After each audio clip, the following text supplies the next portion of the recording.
menggunakan aplikasi learning management system dan sebagainya. Ya, bagaimana mengajarkan sesuatu yang kita nggak lihat siswanya lagi ngapain, begitu ya. Nah, itu namanya pedagogi mengajar menggunakan TIK. Nah, singkat saja, apa langkah-langkahnya? Pertama, Bapak Ibu, guru-guru saya yang terhormat, ya saya ini sangat hormat sekali guru-guru ini, karena guru inilah yang nanti akan menentukan nasib bangsa ini, generasi Z. Apa langkah pertama? Siapkan konten pembelajaran digital. Nah, kalau selama ini materinya itu ditulis di buku besar, ya, di catatan-catatan, pindahkan ke dalam bentuk digital. Nah, nanti pelan-pelan materi itu dilengkapi juga dengan evaluasi belajar formatifnya. Selesai minggu pertama, apa tugasnya? Selesai minggu kedua, apa tugasnya? Ya, itu namanya evaluasi belajar formatif. Ya, sebelum kita sampai ke sumatif. Nah, materi ajar dibuat sedemikian rupa agar bisa merangsang motivasi siswa belajar mandiri. Ada pertanyaan, ya, ada komentar, ada feedback, ya. Nah, waktunya Bapak Ibu sekalian tidak harus seperti pertemuan tatap muka. Masuk jam 8, keluar jam 10, tidak. Kasih saja materi itu misalnya Senin, ini materi untuk 1 minggu, ya. Katakanlah 3 hari kemudian kumpulkan tugas. Kemudian hari keempat kita kasih feedback. Hari kelima diskusi. Minggu depannya lagi kasih lagi materi yang sesuai dengan RPP-nya kita. Begitu Bapak Ibu sekalian ya. Jangan dikasih semuanya di awal minggu-minggu, tugas banyak. Bayangkan kalau ada 3-4 guru semuanya ngasih tugas banyak-banyak, kasihan siswanya. Cucu-cucu saya, ponakan-ponakan saya pada mengeluh semua kepada saya. Ini opung katanya, bagaimana ini? Saya malah tidak bisa bernapas katanya gitu. Lebih enak akhirnya tatap muka, karena tatap muka mereka bisa bermain-main. Nah, ini Bapak Ibu, guru saya ya. Nah, kemudian yang keempat, sediakan tempat diskusi tanya jawab. Gunakan berbagai macam channel. Apa mau pakai WhatsApp, mau pakai Facebook, mau pakai apa terserah, atau mau pakai learning management system, bisa juga. Nah, itu yang terakhir, yang kelima, langkah pertama, waktu belajar mengajar tidak lagi seperti waktu belajar mengajar tradisional, melainkan berdasarkan waktu mingguan di RPP.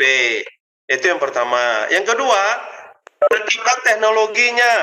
Nah, Bapak Ibu, ya, jangan terlalu banyak ngasih video. Jangan terlalu banyak untuk sementara ini mengasih pertemuan tatap muka seperti video conference ini. Karena itu bebannya berat, cepat menghabiskan kuota. Diatur saja mana yang teks, sekali-sekali kasih gambar, sekali-sekali kasih audio suara, sekali-sekali kasih video. Diatur saja. Nah, mana baiknya, ini bagian dari pengalaman kita. Nanti sambil jalan kita ketahui mana yang paling baik. Ya, semuanya itu baik, asalkan kita berikan secara berimbang. Jadi teknologinya mau pakai laptop boleh, handphone boleh, tablet boleh, dan sebagainya. Ya, pastikan bahwa kalau sekiranya kita punya cuma handphone yang bisa teks, ya jangan dikasih video, kasihan siswanya. Itu yang kedua. Nah, yang ketiga baru aplikasi.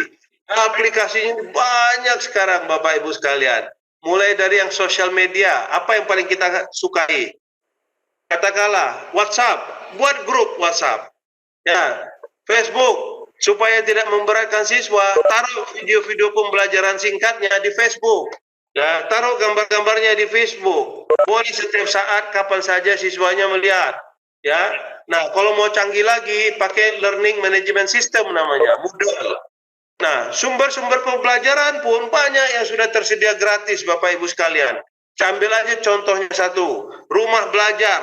Suruh siswa kita ngambil materi, masuk ke rumah belajar untuk kelas berapa dan sebagainya. Nah, inilah aplikasi.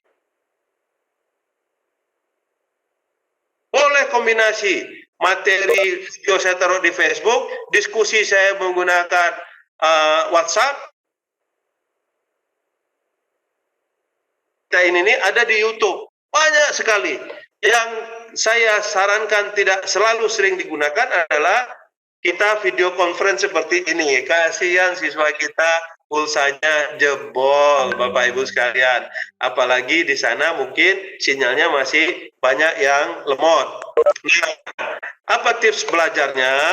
Jadwal pelaksanaan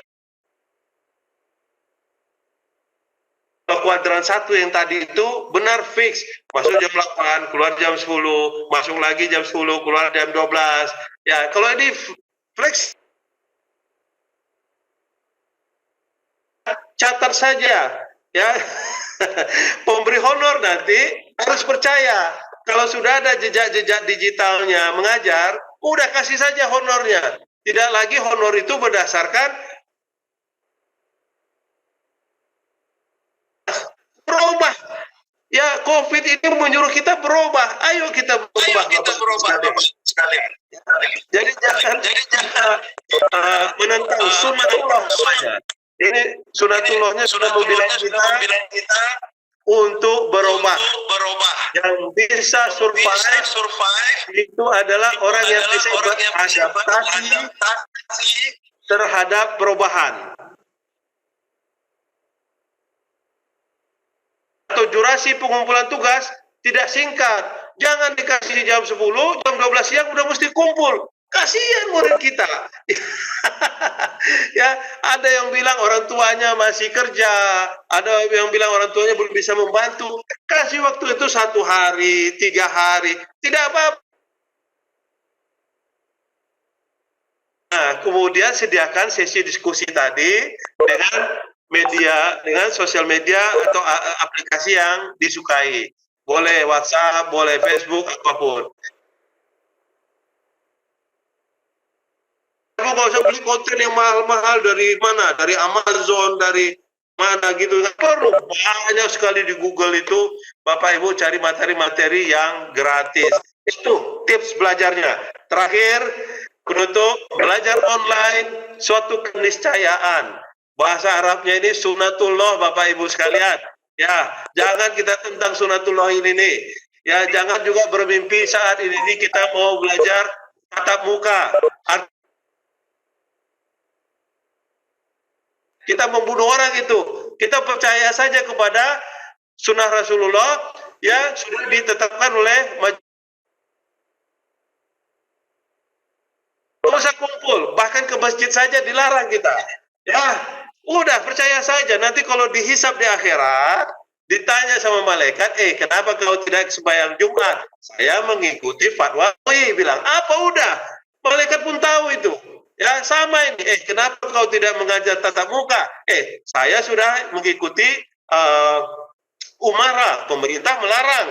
Ya, nanti kalau dibilang itu salah, yang disalahkan kepala umaranya, presiden itu yang disalahkan. Bapak Ibu bersih, insya Allah. Ya, bahkan penuh dengan pahala. Oke, itu yang pertama. Jadi belajar online ini suatu keniscayaan. Itu Pak Irfan ketawa-ketawa saja dia. Nah, belajar online memungkinkan terlaksananya proses belajar mengajar yang agile namanya, fleksibel. Bapak Ibu, ini saya boleh pakai baju bagus ini putih. Di bawah siapa tahu ini, saya pakai kain sarung ya.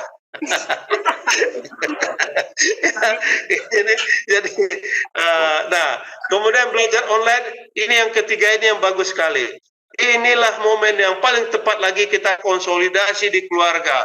Kekuatan bangsa ini dimulai oleh kekuatan keluarga, ya, keluarga utuh, kemudian keluarga belajar bersama.